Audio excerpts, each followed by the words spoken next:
저희도 앉겠습니다.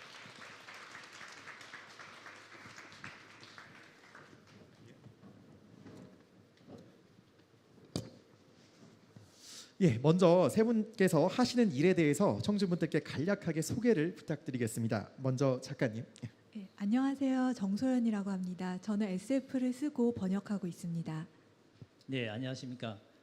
저는 여기 어린이들이 많이 와 있다 그래서 인사말을 좀 바꿀까 합니다. 저는 고양이 집사이자 과학과 사회의 관계를 연구하고 있는 과학사회학자 강윤재라고 합니다. 반갑습니다. 그리고 예, 저는 뭐 어떤 분은 저보고 이제 과학사 한다고 하시는데요. 저는 그거보다는 옛날 과학 이야기를 듣고 하는 걸 즐기는 이야기꾼이라고 자처하고 싶습니다. 네, 감사합니다. 그러면 오늘 패널 토의에서 질의응답에서는 우리 미래 과학에 대한 생각할 거리를 종합적으로 한번 다뤄보는 시간을 갖도록 하겠습니다. 먼저 첫 번째 주제를 소개해드리겠습니다. 우리는 왜 과학적인 것에 관심을 갖는가? 바로 과학의 매력에 대한 것입니다. 먼저 화면을 좀 보시겠습니다. 지금 이제 화면에 나올 텐데요. 예, 보시는 그래프는 우리 카오스 강연을 들으시는 분들의 인문계와 자연계 분포입니다. 연한 주황색과 보라색 그리고 파란색이 인문계인데요. 이렇게 보시면 인문계 출신이 절반 정도 되는 것을 확인하실 수 있습니다. 이 카오스 강연이 아무래도 국내 최고 석학들을 모시고 강연을 진행하다 보니까 일반 대중 강연과 비교하면 조금 더 난이도가 있는 편인데요. 그럼에도 불구하고 보시는 것처럼 인문계 출신이 이토록 많다는 점은 참 놀랍습니다. 아마도 그 설립 초기부터 재단에서 목표로 했던 과학 대중화가 이 소기의 성과를 올린 게 아닌가, 그런 분석도 가능할 것 같습니다. 자, 그러면 인문계 출신들이 왜 과학 강연에 관심을 갖는 걸까요? 다음 슬라이드를 보시면 최근 경향을 확인하실 수 있는데요. 국내 출판 시장이 침체된 반면에 과학 관련 서적들만은 꾸준히 판매량이 상승하고 있다고 합니다. 그러면 왜 최근 들어서 대중들이 과학 관련 서적에 관심을 갖는 것인지 궁금해지는데요. 이것이 조금 길지만 우리 청중분께서 남겨주신 내용을 제가 하나 읽어보도록 하겠습니다. 과학 전공자도 아니고 현재 과학 관련 직종에 종사하지도 않지만 올해 들어 왠지 자꾸만 과학 공부에 관심이 갔고 그래서 순수한 지적 호기심으로 카오스 강연을 이번 학기에 처음 들었습니다. 저 같은 사람이 과학 강연을 듣고 과학 공부를 하고 싶어지는 이유를 알고 싶어요. 대체 왜 이러는지 저도 잘 모르겠는데요. 예, 알파고와 4차 산업혁명 때문만은 아닌 것 같습니다. 이렇게 남겨주셨습니다. 혹시 이 의견을 주신 분이 이 자리에 계신가요? 손을 한번 들어서 표시해 주시겠습니까?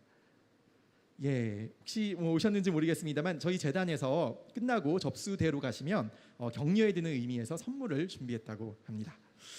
네, 자, 이 내용을 정리해 보자면 한마디로 본인이 관심이 생기지만 내가 왜 이걸 듣고 공부하고 싶어지는지는 정확하게는 모르겠다. 내 마음을 알려달라. 이런 것 같습니다.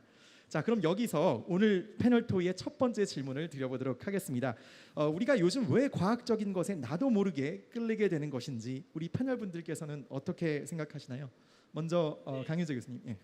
네, 아까 제가 고양이 집사라고 소개를 드렸는데요. 우리 집 고양이는 과학에 관심이 없습니다. 예, 제가 생각하기에 우리가 과학에 관심이 있는 이유는 우리가 인간이기 때문입니다. 우리 인간을 칭하는 여러 가지 이름이 있지만 그 중에 최고의 이름은 호모 사피엔스라고 하지요. 우리는 생각을 합니다. 그래서 세상에 대해서 호기심을 갖고 있고요. 그래서 어린이들은 저절로 호기심이 있습니다. 저도 어릴 때 여러 가지 장난치고 이런 기억이 나는데 그런 것들이 이제 여러 가지 이유로 때가 지면서 자라면서 여러 가지 문제, 고민도 많고 그러다 보니까 좀 이렇게 되다가 다시 특정한 시기가 되면 이런 호기심이 다시 살아나는 게 아닐까 이렇게 생각도 해보고요. 또 한편에서는 그런 기본적인 호기심이 바탕에 있는데 지금 현대 우리 사회의 전반적인 여건을 볼 때 과학이 중요성이 점점 커지고 있잖아요. 그래서 거기에다가 어떤 관심들을 이제 갖게 되는 그런 현상이 아닐까 이렇게 생각해 봅니다. 작가님은 혹시 어떻게 생각하시나요? 네. 제가 생각하기에는 과학적인 것에 대한 어떤 우리에게 갈망이 있는 것이 아닌가 싶습니다.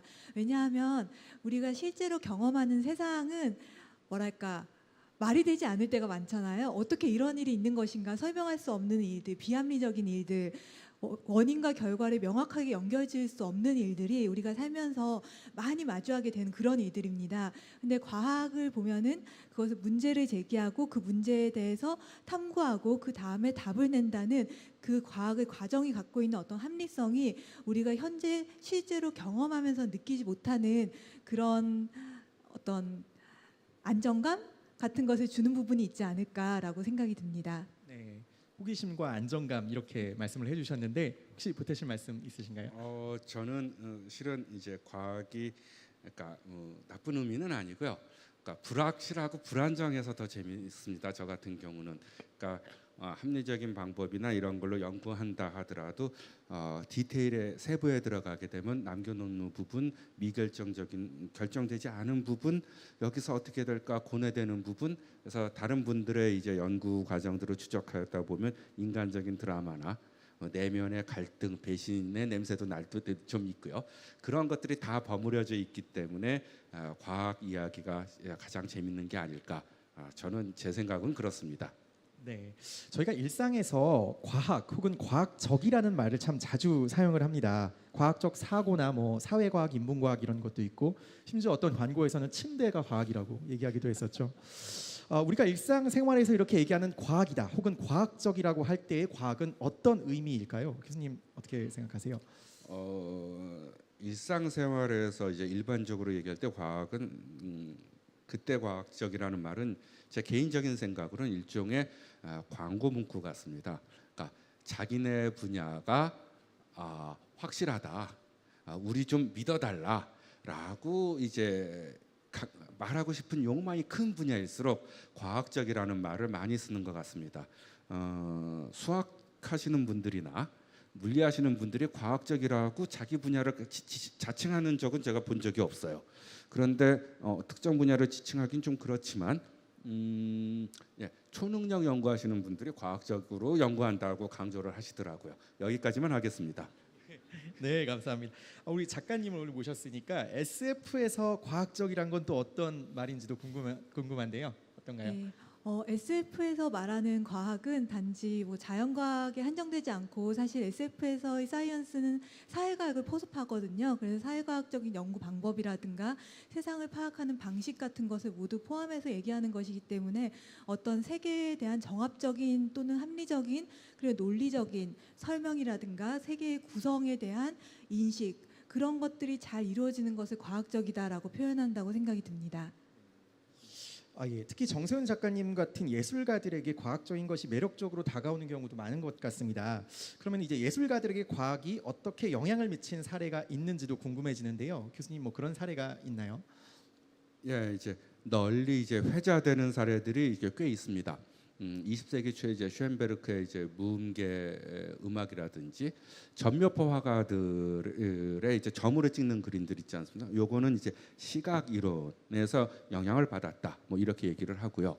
뭐 피카소 그림이 이제 아인슈타인의 아이디어에 영향을 받았다. 뭐 이런 말씀들도 많이 하시죠. 근데 저는 조금 생각이 다른 게요.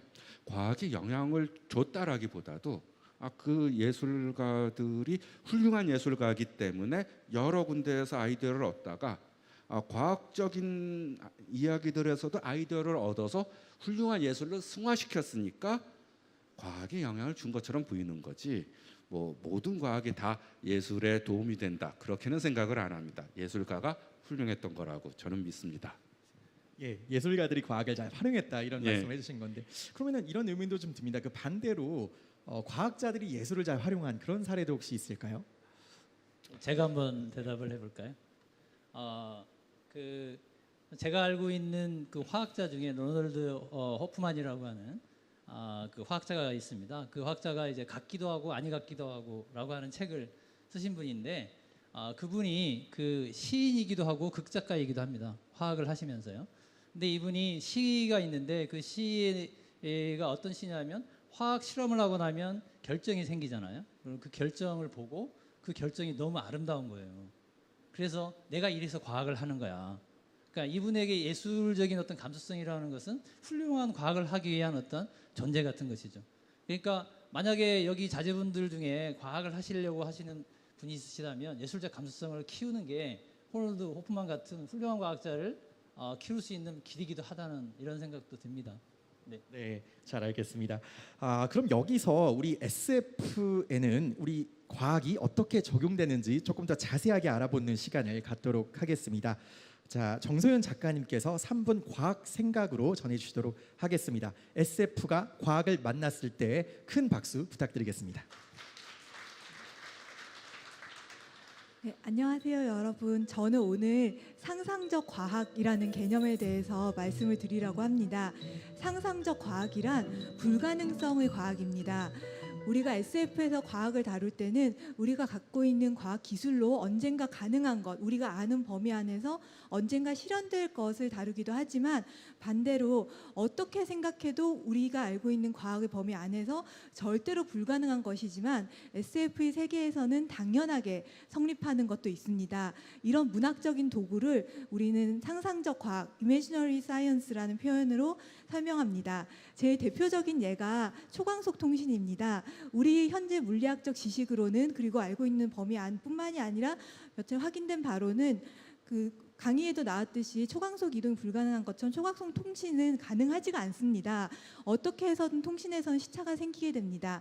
그렇지만 SF에서는 아무리 먼 거리라도 예를 들면 은하입 반대편에 있다고 하더라도 이쪽 문명과 저쪽 문명 사이에 엔서블이라는 기계가 있으면은 초광속 통신이 가능하다. 초광속으로 실시간으로 통신할 수 있다라는 그런 개념을 가지고 그냥 사용을 합니다. 그래서 이것이 바로 상상적 과학인데요. 이게 불가능하다는 것은 SF 작가들도 잘 알고 있습니다. 그렇지만 만약에 이것이 가능하다면 어떠한 사회가 펼쳐질까?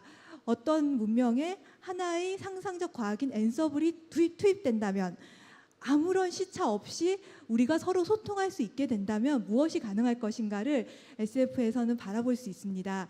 그래서 이 르긴이 처음 생각해낸 엔서블이라는 장치는 르긴뿐만이 아니라 나중에 그 엔더의 게임을 쓴 올슨 스콧 카드 같은 다른 유명한 SF 작가들도 마치 원래 있는 것처럼 엘리베이터가 있고 휴대폰이 있는 것처럼 자신의 SF 안에 등장시키면서 SF에서 사용하는 좀 일반적인 장치 중에 하나가 되었습니다. 이처럼 SF는 단지 불가능성 또는 불확실성에 대해서 얘기하는 것뿐만이 아니라 불가능하다는 것을 알면서도 그 너머에서 무엇이 가능할지를 다시 한번 문학이라는 틀 안에서 생각해 봅니다. 이것이 바로 상상적 과학입니다. 네, 큰 박수 부탁드립니다. SF에서 과학적인 것을 어떻게 활용하는지 정말 잘 설명을 해주셨는데요. 혹시 뭐 덧붙이실 말씀 있으신가요? 매우 훌륭한 발표였습니다. 그렇군요. 자, 그럼 제가 좀 다른 질문도 드려보겠습니다. 사실 그 영화 같은 경우도 전문가들이 그 평점 같은 것도 매기지 않습니까? 그 SF 소설도 좋은 SF가 있을 수 있고 좀 나쁜 SF도 있을 수 있을 것 같은데 이관수 교수님 어떻게 생각하시나요? 안 좋아하는 SF들 국내 작가로 한정해서도 좀 생각이 납니다만 차마 말씀을 못 드리겠고요. 이렇게 말씀을 드리죠. 제 생각에 좋은 SF란 건 방금 말씀하신 이제 상상적 과학이든 아니면 비현실적인 가정이든 상관없이 자체 설정 내부에 이제 모순이 없고요. 그건 전제 조건이고 왜 그 설정을 작품에 투여했는지 그 함의가 충분히 잘 녹아나면 좋은 SF고 그 설정을 바꿔도 작품을 즐기는데 전혀 상관이 없으면 그건 그저 그런 SF가 아닐까 생각을 합니다. 그러니까 뭐 전쟁 이야기를 하더라도요. 행성과 행성 사이에 먼 거리 사이에 전쟁이라는 것 때문에 어떻게 달라지는가가 잘 드러났으면 좋은 SF고요. 그 저기 옆집이랑 칼싸움하는 것처럼 전쟁하는 우주 전쟁 SF는 이거는 아닌 거고요. 저는 그렇게 생각합니다. 좀 과학적 개연성 같은 게 필요하다 그런 말씀으로 받아들이면 될까요? 과학적 개연성이라기보다도 그 현실과 다른 설정을 통해서 다른 사회를 그려내서 일종의 여백법처럼요. 우리 현실을 다시 한번 다른 관점에서 돌아볼 수 있게 하는 여지를 열어주면 훌륭한 SF고요. 맨날 현실적인 투닥거리는 거와 똑같은 얘기면 뭐하러 그런 설정이 낭비가 되나 하는 관점에서 싫어합니다. 잘 알겠습니다. 작가님은 혹시 어떻게 보세요? 네, 이관수 교수님께서 워낙 잘 말씀을 해주셔서 조금만 보태면요, 그 과학적인 개연성 뿐만이 아니라 어떤 세계의 정합성 이런 것들을 보면 이런 것들을 가진 동시에 그것이 경험 세계와 조금은 달라야 된다고 생각을 합니다. 왜냐하면 그렇지 않으면 SF라는 장르 자체가 성립할 수가 없거든요. 경험 세계에서 어떤 지점이 다르고 경험 세계와 SF 안의 세계 사이에 격차가 있고 그 격차가 독자에게 어떤 종류의 경이감을 불러일으키고 또 그 경이감을 가진 독자가 책을 덮었을 때 세상을 조금 다르게 보게 하고 이런 것이 좋은 SF이고 미학을 가지고 있는 SF라고 생각을 합니다. 그리고 이관수 교수님 말씀을 들으니까 제가 생각이 나는 건데 SF 관련돼서 창작 강의 같은 걸 하잖아요. 그러면은 제가 가장 자주 얘기하는 것 중에 하나가 습작하시는 분들께 우주로 왜 나가느냐 라는 얘기를 많이 합니다. 그러니까 필요하지 않은데 우주로 나가는 설정이 습작에서는 굉장히 많거든요. 그래서 그런 부분들에서 역시 세계가 설명되어야 된다라는 게 좀 일맥상통하는 부분인 것 같습니다. 아, 그런 SF가 좋은 SF. 작가님의 SF가 바로 그런 SF가 바로 그렇습니다. 네, 잘 알겠습니다. 네, 자 그러면 이것으로 첫 번째 주제를 좀 정리해 보겠습니다. 제가 그 한 가지 귀뜸을 해드리자면 우리 카오스 재단에서 북파크를 운영하고 있습니다. 아까 제가 말씀을 드렸다시피 과학책의 판매량이 늘고 있는데 우리 북마크의 매출만은 아직 신규 서점이라서 그런지 그리 좋은 편은 아니라고 합니다. 마침 오늘 같은 기회에 저도 정세훈 작가님 SF 책을 하나 사가야 될 것 같은데요. 강연 회원이라고 말씀을 하시면 한 10% 할인을 해드린다고 하니까 혹시 도서 구입을 원하시면 참고해 주시기 바랍니다. 자, 그러면 두 번째 패널 토의 주제로 넘어가 보도록 하겠습니다. 저희가 첫 번째 주제에서 과학의 매력에 대해서 얘기를 해봤다면 이 두 번째 주제에서는 과학에 대한 착각이나 통념에 대해서 살펴보도록 하겠습니다. 먼저 강윤철 교수님, 이관수 교수님께서 강의 중에 네. 과학과 기술이 서로 결합되어 가는 것에 대해서 조금 이제 부정적으로 말씀을 해주셨습니다. 혹시 네. 어떻게 생각하시나요? 아, 네.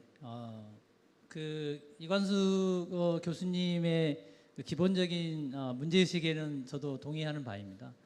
분리해서 좀 생각해 볼 필요도 있다고 생각합니다. 근데 정작 문제는 현실 사회에서는 점점 결합이 되고 있다는 것입니다. 그래서 강의를 들으면서 저도 생각을 해봤는데요. 이게 이런 문제가 있을 것 같아요. 우리 사회가 과학자들에게 무엇을 요구하지? 상상을 요구할까? 아니면 실적을 요구할까? 그리고 기술자들, 공학자들에게 무엇을 요구할까? 이걸 생각해 보면 어떤 사회적 환경 자체가 우리가 국가 경쟁력 이런 걸 계속 강조하게 되면 그런 우리 현실에 있는 한 과학과 사회 기술을 분리한다는 게 과연 현실적으로 무슨 의미가 있을까? 이건 굉장히 그냥 생각만 한번 해보는 거 아닐까? 그런 생각이 들어서 기본적인 생각에는 동의하지만 현실적으로는 좀 문제 제기를 좀 하고 싶습니다. 네, 교수님 반론해 주시죠. 사실은 평소에 이 문제를 가지고 만날 때마다 서로 이제 투덕거리는 이제 사이인데요. 제 생각도 좀 역시 아까 말씀드렸던 대로입니다. 그러니까 제가 말씀드리는 차원은 기술과 과학을 달리 생각해 볼 때 새로운 시야가 더 많이 열린다. 그러니까 눈앞에 보이는 대로 많이 합쳐진 거에 많이 보인다고 해서 그게 전부라고 생각하면은 오히려 그 생각 때문에 파탄이 날 수 있지 않느냐. 예컨대 중력파 검출해가지고 우리가 기술적으로 뭘 쓰겠어요. 하지만 좋은 과학이지 않습니까? 그런 것도 이제 고유한 게 있다라고 인정하고 폭넓게 생각하는 게 필요하지 않을까요? 라고 저는 여전히 생각하고 있습니다. 네, 작가님의 생각도 좀 들어봐야 될 것 같습니다. 제가 여기 와 계신 약 절반 정도의 인문계통 분들을 대표할 수 있을지 모르겠지만 사실 그 소설을 쓰고 인문 사회과학을 전공한 입장에서는 그렇게 추상적인 개념의 차이에 대한 논의가 아주 재미있는 것은 아닌 것 같습니다. 네, 그러면 빨리 다음 주제로 넘어가 보도록 하겠습니다. 그러면 이번 패널 토의 주제가 아무래도 과학의 통념인데요. 우리 과학의 통념이라고 하면 어떤 게 있을까요, 강윤재 교수님? 네, 저희가 그 과학을 왜 신뢰할 수 있을까요? 여러분들 과학에서 나온 이론이나 법칙이나 이런 것을 많이 신뢰하시죠. 예, 그 신뢰할 수 있는 이유는 제가 생각하기에는 과학적 방법이라는 것을 통하기 때문입니다. 과학적 방법이라고 하는 것은 먼저 가설을 세웁니다. 그리고 나서 실험이나 관찰을 통해서 우리가 증거를 얻지요. 그래서 그 증거가 이 가설을 검증을 하는지 아니면 기각을 하는지를 봅니다. 그래서 그게 옳게 되면 채택을 하고요. 옳지 못하면 버리는 것이죠. 이렇게 명확한 어떤 그 검증 과정을 거친 지식들만을 쌓기 때문에 그런 쌓아놓은 지식에 기초한 과학이라고 하는 것을 우리가 신뢰할 수 있다. 이렇게 믿는데 제가 생각하기에는 최근 들어와서는 이런 식의 믿음이 그 기반이 많이 약화되고 있다. 이렇게 생각합니다. 네, 이관수 교수님 혹시 뭐 보태실 말씀이 있으신가요? 역시 이제 생각이 다릅니다. 예, 그러니까 이렇게 생각할 수 있죠. 비유적으로 역시 전 비유를 좋아하니까 말씀드리자면 과학적 방법을 일종의 사고의 도구로 상상을 한다면 이 도구를 어떤 태도로 활용하느냐에 따라서 판이한 결과가 나올 수 있다. 즉 외형적으로는 그대로 밟는 것 같지만 사전에 미리 정해진 결론을 입증하는 것처럼 생각의 회로를 돌린다면 그거는 과학적인 게 아니다. 그래서 우리가 과학적이라고 부르려면은 과학적 방법 왜 플러스 알파가 필요하다라고 저는 그렇게 생각을 하고 있습니다. 혹시 강 교수님 반론? 네. 약간 어려운 얘기가 될 수도 있어서 조금 그렇긴 한데요. 마저 말 나온 김에 얘기해 보겠습니다. 좀만 들어주십시오. 과학적 방법을 통하게 되면 과학은 기존에는 굉장히 확실하다고 믿었던 그런 지식 체계가 틀렸다는 것을 알 수도 있습니다. 대표적인 게 천동설을 믿었는데 실제로 우리가 관찰을 해보면 지동설이 옳잖아요. 그러니까 기존의 이론을 바꾸기도 합니다.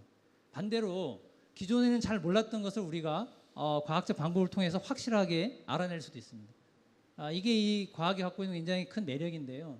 불행하게도 이전 시기, 그러니까 시기별로 하면 딱 정해지기는 어렵지만 2차 세계대전 이전만 하더라도 우리는 확실성을 믿는 그런 세대에 살고 있었습니다. 그래서 초기 조건과 수식만 우리가 알 수 있다면 우주의 모든 법칙을 알 수 있다라고 믿었죠. 그런데 그 믿음이 흔들리기 시작합니다. 뭐 불확정성의 원리도 있고요, 아이젠베르그의. 그다음에 최근에 나오는 카오스 이론, 복잡성 이론 아시죠? 그러니까 이거는 불확실한 시대가 된 것입니다. 지금은. 그러니까 이 차이는 뭐냐면 세계관의 차이를 불러오지요. 즉 확실성의 시대에는 확실성에 대한 믿음이 있습니다. 지금 우리가 모르더라도 언젠가 노력을 하면 알 수 있다. 아까 플렉의 이론처럼 계속 넓혀 나갈 수 있다는 것입니다. 그 미지 영역은 확실한 영역인데 우리가 아직 모르는 뿐이다 라고 하는 게 확실성 시대의 믿음이었다면 지금은 그게 불확실로 바뀐 겁니다. 그래서 우리가 알 수 있을까? 라고 하는 의구심 회의가 많아진 것이죠. 자, 이런 데에 따른 어떤 이 문제가 지금 생기는 것이 아닌가 이런 생각을 해봅니다. 교수님 뭐 예, 드셔보시겠어요? 이게, 고삐가 풀리면 이제 또 한참 이제 얘기가 나올 텐데요. 저는 해석이 다르다는 점만 이제 말씀을 드리겠습니다. 디테일하게 실제 사건들을 보면 관찰해서 고친 것보다도 아이디어와 상상이 먼저였던 경우가 코페르니쿠스도 그랬고요. 예, 또 그리고 뭐 불확실성 문제는 뭐 제가 완강해 보일 수도 있습니다만 옛날에 사람들이 불확실한 거를 확실하다고 착각하고 있다가 우리가 착각해서 깨어나는 중이다라고 저는 상상하고 있습니다. 네. 아유, 두 분의 관점의 차이도 참 재밌는 것 같습니다. 예, 작가님은 혹시 이 문제 어떻게 바라보세요? 예, 소설가 입장에서는 확실성의 세계에서 불확실성의 세계로 이미 넘어와서 있는 것이 소설가가 아닐까 싶습니다. 그래서 확실성이 있는가 불확실성이 있는가는 이제 과학자 분들께 중요한 주제일 것 같고, 제가 그냥 생각하기에는 소설가 입장에서는 불확실성 영역이 넓을수록 좋은 게 아닌가. 왜냐하면 더 많은 이야기를 생각하고 더 많은 세계를 펼쳐볼 수 있으니까 그 편이 좀 더 마음에 듭니다. 말하자면. 네, 잘 알겠습니다. 예, 알고 보면 과학에 이런 불확실성들이 많아서 더 매력적인 것도 같습니다. 네, 자 그러면 이제 세 번째 패널 토의 주제로 넘어가 보도록 하겠습니다. 다음 주제는 바로 우리 대망의 마지막 미래과학의 패널 토의 주제가 되겠습니다. 자, 우리는 지금까지 미래에 대한 이야기를 나누어 봤습니다. 그리고 미래하면 여기 오신 청중분들처럼 보통 이제 기대에 차서 있게 됩니다. 과연 미래 혹은 미래적이라는 게 어떤 의미일까요? 작가님은 어떻게 생각하세요? 일단 SF에 대해서 사실 미래에 대한 것이다, 미래를 예측하는 것이다, 이런 식의 편견이 있다는 점에 대해서는 본 강의에서 이관수 교수님께서 워낙 자세히 말씀을 해주셔서 좀 들으면서 되게 안도감이 들었습니다. 왜냐하면 SF 작가들한테 가장 많이 물어보는 게 그거거든요. 예측에 대한 것.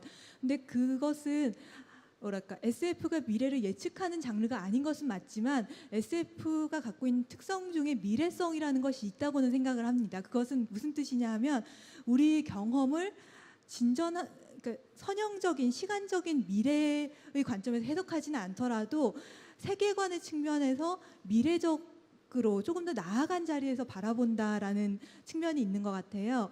예를 하나 들어볼게요. 옥타비아 버틀러라는 SF 작가의 소설 중에 킨이라는 소설이 있습니다. 이 소설은 그 흑인 여성 미국인 주인공이 노예 제도가 아직 있던 미국으로 과거로 시간 여행을 하는 겁니다. 그래서 이 소설을 보고 있으면 이거는 과거로 시간 여행을 한 거죠. 선형적으로 봤을 때 미래로 간 게 아니라 과거로 간 겁니다. 그렇지만 이 소설의 내용은 현대의 미국 여성이 노예제라는 것이 존재하는 세계에 딱 떨어졌을 때 그 노예제를 바라보는 관점, 그리고 그것을 직면하면서 내가 흑인 여성인데 노예제가 있는 세상에 살게 되어버렸을 때 느끼는 것, 그리고 이 뭔가 다른 사람을 마주한 주변인들의 반응, 이런 것들에 대한 책이고, 이런 점에서 이 소설은 과거를 다루고 있지만 분명히 미래적이거든요. 제가 생각하기에 SF에는 이런 종류의 이렇게 말할 수 있는 미래성이라는 것은 분명히 존재한다고 생각합니다.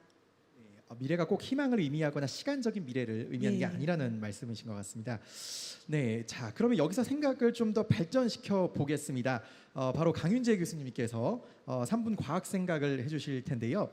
주제는 미래는 다가오는 것인가 아니면 만들어가는 것인가입니다. 큰 박수 부탁드리겠습니다.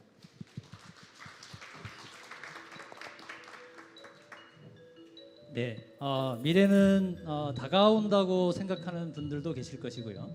아니면 우리가 만들어가는 것이다라고 생각하는 분들도 계시겠죠. 그래서 사실은 우리 모두 각자는 다 이 문제에 대해서 달리 생각하지만 이제까지 나왔던 얘기들을 좀 종합해 보면 크게 두 가지 흐름으로 나눌 수 있어서 제가 대별을 한 것뿐이고요.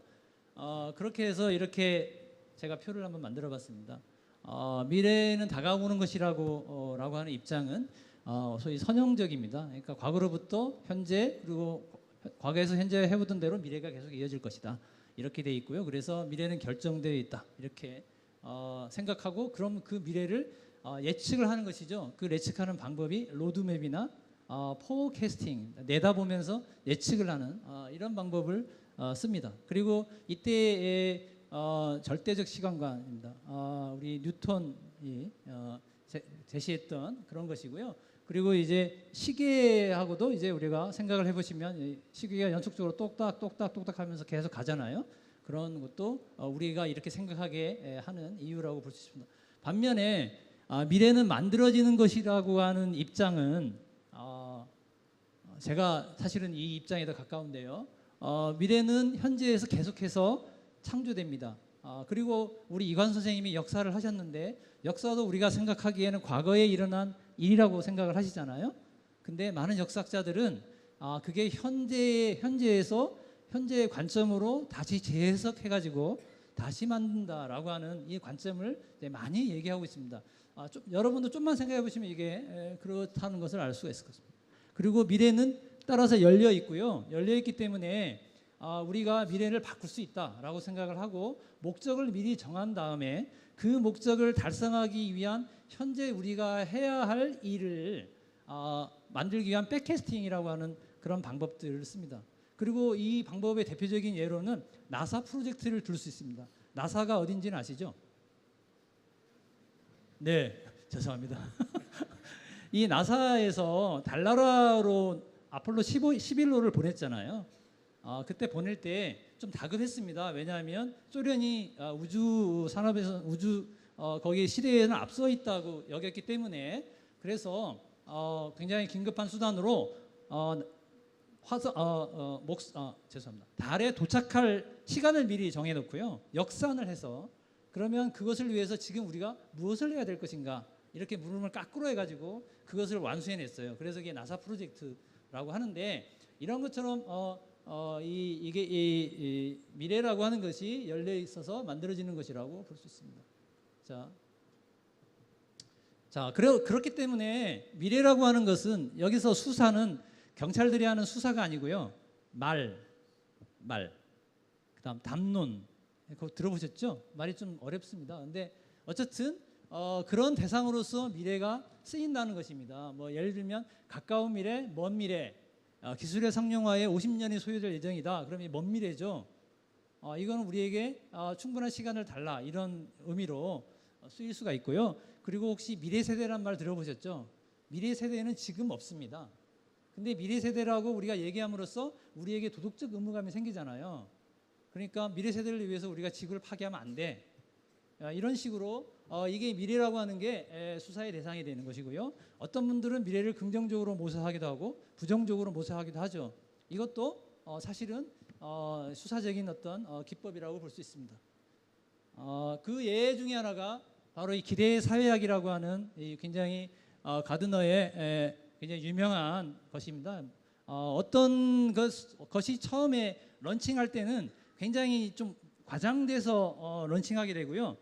이게 왜 이렇게 하냐면 꼭 나쁜 게 아닌 게 그 미래를 새롭게 창출하기 위해서 이런 식의 어떤 수사를 쓰는 것입니다.